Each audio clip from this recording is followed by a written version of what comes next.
ഒരു സർക്കാർ സംവിധാനം കുറച്ച് പൈസ ചെലവാക്കുമ്പോൾ അത് പബ്ലിക് മണിയാണ്. പബ്ലിക് മണിക്ക് നമ്മൾ അക്കൗണ്ടബിൾ ആണ്. അതൊരു രൂപയാണെങ്കിൽ പോലും അത് അക്കൗണ്ടബിലിറ്റി ഉണ്ട്. നമുക്ക് പ്രത്യേകിച്ച് കേരളത്തെ സംബന്ധിച്ചിടത്തോളം കേരളത്തിന്റെ ഇപ്പോഴത്തെ സാമ്പത്തിക സ്ഥിതി എനിക്കും നിങ്ങൾക്കും നാട്ടിലുള്ള എല്ലാവർക്കും അറിയാം. നമ്മൾ 3 ചില്ലറ ലക്ഷം കോടി രൂപ കടത്തിലാണ്. അങ്ങനെ കടത്തിലായിരിക്കുന്നത് സുപ്രീം കോടതിയിൽ തന്നെ ബോധിപ്പിച്ച പ്രകാരം ഫൈനാൻഷ്യൽ മിസ്മാനേജ്മെന്റ് കൊണ്ടാണ്. ആ സംഗതി ബോധ്യപ്പെട്ടത് കൊണ്ടാണ് ഇപ്പൊ നേരത്തെ ഒരു കേസിന്റെ കാര്യം പറഞ്ഞല്ലോ, 57,000 കോടി രൂപ കേന്ദ്രം തടഞ്ഞു വെച്ചിട്ടുണ്ട് എന്ന് പറഞ്ഞു. അതുകൊണ്ട് ഞങ്ങൾ കേസ് കൊടുക്കാൻ പോവാന്നാ പറഞ്ഞത്. കോടതിയിൽ കേസ് ഫയലാക്കി വക്കീൽ എഴുന്നേറ്റ് വാദിക്കുന്നത് എന്തിനാ?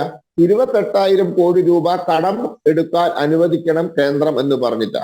ഇപ്പൊ കേന്ദ്രം പറഞ്ഞു 13,000 ചില്ലുവാനം കോടി രൂപ ഈ സാമ്പത്തിക വർഷം നിങ്ങൾക്ക് പല ഇനത്തിലുമായി എടുക്കാൻ അധികാരമുണ്ട്, അതിനപ്പുറം പറ്റില്ല എന്ന് പറഞ്ഞു. അപ്പൊ അതല്ല, ഞങ്ങൾക്ക് 15,000 കോടി രൂപ കൂടി വേണമെന്ന് പറഞ്ഞു.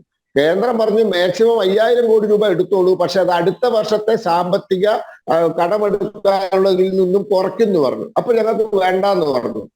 സുപ്രീം കോടതിയിൽ നിന്ന് അനുകൂലമായ ഒരു വിധിയും ഉണ്ടായില്ല. 13,000 കോടി രൂപ കടം എടുത്തോളാൻ പറഞ്ഞു. ആ കേസ് ഇപ്പൊ എങ്ങോട്ടാ പോയത്, എങ്ങനെയാ വെച്ചതെന്ന് പോലും അറിയില്ല.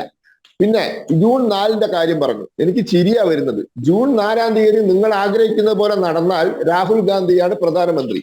ഈ രാജ്യത്ത് ഏറ്റവും കൂടുതൽ കേന്ദ്ര വിരുദ്ധ സമരം നടന്ന കാലഘട്ടം കോൺഗ്രസ് ഇന്ത്യ ഭരിച്ചപ്പോഴാണ്.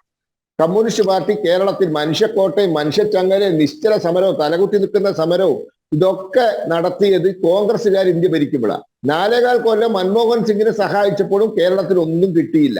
എന്നാൽ മൻമോഹൻ സിംഗ് മാറി നരേന്ദ്രമോദി വന്നപ്പോഴാണ് നാഷണൽ ഹൈവേ 66 വന്നത്, ഗെയിൽ പൈപ്പ് ലൈൻ വന്നത്, വന്ദേ ഭാരത് വന്നത് എന്ന് വേണ്ട എല്ലാ മേഖലയിലും സാമ്പത്തിക സഹായം വന്നത്. അപ്പോ ആ സർക്കാരിനെ നിങ്ങളെ കൊണ്ട് അട്ടിമറിക്കാനൊന്നും സാധിക്കില്ല. അതൊക്കെ മലർപ്പൊടിക്കാരന്റെ സ്വപ്നം. ജൂൺ 4 ഇപ്പോഴുള്ളതിനേക്കാൾ ഭൂരിപക്ഷത്തിൽ NDA തിരിച്ചു വരും. പക്ഷെ നിങ്ങൾ ആഗ്രഹിക്കുന്നത് കോൺഗ്രസ് വരണം എന്നാണ്. ആലോചിച്ച് നോക്കണം. ND സംവിധാനം വന്നാൽ കോൺഗ്രസ് വരും, അവരായിരിക്കും പ്രധാനമന്ത്രി. അല്ലാണ്ട് 15 സീറ്റിൽ കാര്യമായി മത്സരിക്കുന്ന CPM പ്രധാനമന്ത്രി ആവില്ലല്ലോ. അപ്പോ ഇവരുടെ മനസ്സതാണ്. അപ്പോ ഈ